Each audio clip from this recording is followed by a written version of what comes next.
বাংলাদেশে কিছুদিন আগে কি হয়েছে, একটা আনএক্সপেক্টেড ঘটনা ঘটছে, একটা হুজুরকে নিয়ে একটা মাদ্রাসার ঘটনা দেখছেন না? গতকালকে পত্রিকার রিপোর্ট আসছে, দেখলাম একটা সেম আর একটা ঘটনা। যে ব্যক্তিকে ভিকটিম করা হয়েছে সেই না, অন্য কেউ দায়ী। কিন্তু আমরা কি করছি, ইনস্ট্যান্ট পরের দিন আমরা সমস্ত মাদ্রাসা শেষ করে ফেলছি, সমস্ত হুজুরদেরকে ধুয়ে একদম শেষ করে ফেলছি। মানে এই মুহূর্তে মাদ্রাসা শিক্ষা বন্ধ করে দিতে হবে, তাই না?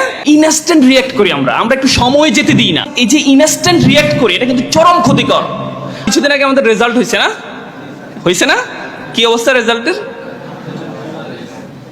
3 Idiots এর মতো কি নিচ থেকে খোঁজা লাগবে না উপর থেকে? কোথা থেকে রেজাল্টের কি অবস্থা? রেফার আছে কারো? এটা নর্মালি আসলে রেফার টেফার থাকলে এগুলা মানে উচিত, বাংলাদেশের শিক্ষা ব্যবস্থার রেজাল্টটা পার্সোনালি মেইলে দেওয়া উচিত, পাবলিক করা উচিত না। কারণ পাবলিক করলে আমি কয়টা রেফার খাইছি, পরের দিন আমি কলারটা উঁচু করে ক্যাম্পাসে যাইতে পারবো না, তাই না? মাঝে মাঝে আমরা বলতাম যে রেফার হচ্ছে ডিপ্লোমা লাইফের একটা অবিচ্ছেদ্য অংশ। এটা না থাকলে আপনি ওই যে ডিপ্লোমা শিক্ষাটা আপনার জন্য পরিপূর্ণতা পায় না। সেটা ম্যাক্সিমাম সময় হয়, মানে আমাদের ম্যাক্সিমাম সময় হয় যেই ব্যক্তি খাতা কাটেন উনি নিশ্চয়ই বউয়ের সাথে ঝগড়া করে খাতা কাটছেন, ম্যাক্সিমাম ক্ষেত্রে, তাই না? কারণ যে ছেলেটা অঙ্ক পাস করে, যে ছেলেটা ইংরেজি পাস করে, ফিজিক্স পাস করে, সে কেমনে এন্টারপ্রেনিউরশিপে ফেল করে, সে কেমনে হচ্ছে সোশ্যাল সায়েন্সে ফেল করে, মানে যেগুলো হচ্ছে কোন রকম লিখলে পাস, তাই না? এরকম ঘটনা ঘটে না? আমাদের সাথে ঘটছিল এরকম, সব পাস, এন্টারপ্রেনিউরশিপে ফেল। তার মানে ওই যে ব্যক্তি খাতা কাটছে নিশ্চয়ই বউয়ের সাথে ঝগড়া করে কাটছে, আদারওয়াইজ এটা হওয়ার কথা ছিল না। তার মানে আপনার লাইফে এরকম আপনার রেজাল্টটা খুব ভালো হওয়ার কথা, আপনি মিড টার্ম ভালো হয়েছে, সবই ভালো, বাট আনএক্সপেক্টেড কিছু ঘটনা আমাদের কারিগরি শিক্ষা বোর্ডে ঘটে। সো এটার জন্য নিশ্চয়ই এখন আমি দেখলাম যে এবার ভয়েস রেজ হয়েছে, ওই যে ঢাকা থেকে, ঢাকা পলিটেকনিক সহ অনেকে দেখলাম যে এটা নিয়ে কথাবার্তা বলছে। এটা আস্তে আস্তে চেঞ্জ হবে ইনশাল্লাহ। কিন্তু রেজাল্ট খারাপ হওয়ার মানে কি আমি শেষ? আমি দেখলাম যে একটা স্টুডেন্ট সুইসাইড করছে না?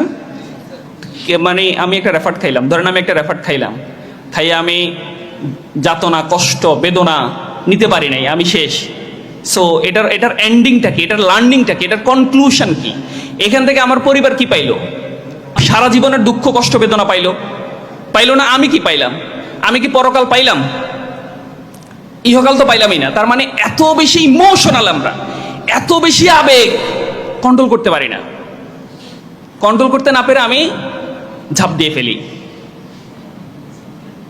কিন্তু আপনি যদি চিন্তা করে দেখেন তো, এই রেফারটা আপনি দিলেন, পরের সেমিস্টারে পাশ করলেন, এবং একদিন আপনি এত ভালো জায়গায় গেছেন, ওই দিন আপনার সেই রেফারের কথা মনে পড়লো, এবং আপনি ভাবতেছেন আল্লাহ আমারে বাঁচাইছে, আমি যদি ওই দিন আত্মহত্যা করতাম আজকে তো এত মানুষ আমারে সেলুট দিত না, আজকে তো এত ভালো জায়গায় আমি আসতে পারতাম না। আমরা জাস্ট ঠিক ইনস্ট্যান্ট রিয়াক্ট করি, মানে এই মুহূর্তে আমার সাথে যা ঘটছে এটা নিয়েই আমাকে ফেসবুকে একটা পোস্ট করা লাগবে। বাংলাদেশে কিছুদিন আগে কি হয়েছে, ওই যে একটা আনএক্সপেক্টেড ঘটনা ঘটছে, একটা হুজুরকে নিয়ে একটা মাদ্রাসার ঘটনা দেখছেন না? গতকালকে পত্রিকার রিপোর্ট আসছে, দেখলাম একটা সেম আর একটা ঘটনা। যে ব্যক্তিকে ভিকটিম করা হয়েছে সেই না, অন্য কেউ দায়ী। কিন্তু আমরা কি করছি, ইনস্ট্যান্ট পরের দিন আমরা সমস্ত মাদ্রাসা শেষ করে ফেলছি, সমস্ত হুজুরদেরকে ধুয়ে একদম শেষ করে ফেলছি। মানে এই মুহূর্তে মাদ্রাসা শিক্ষা বন্ধ করে দিতে হবে, তাই না? ইনস্ট্যান্ট রিয়াক্ট করি আমরা একটু সময় যেতে দিই না। মানে এটা এত বেশি অস্থির প্রজন্ম আমরা হয়ে গেছি এখন। আমরা ঠিক আছে, আমাদের শক্তি আছে, পাওয়ার আছে, আমরা ফ্যাসিস্টকে চেঞ্জ করতে পারি, আমরা রাজপথে অনেক কিছু উল্টে ফেলতে পারি, বাট আমরা এই যে ইনস্ট্যান্ট রিয়াক্ট করি, এটা কিন্তু চরম ক্ষতিকর। আমাকে অনেকে ফেসবুকে কমেন্ট করে, পোস্ট করে, ভাইয়া বাংলাদেশে এত কিছু ঘটে যাচ্ছে, আপনি অনেক কিছু লেখেন, এটা নিয়ে কেন লেখেন না? আমি রিপ্লাই করি না, আমি একটু জাস্ট টাইমটা স্পেন্ড করি।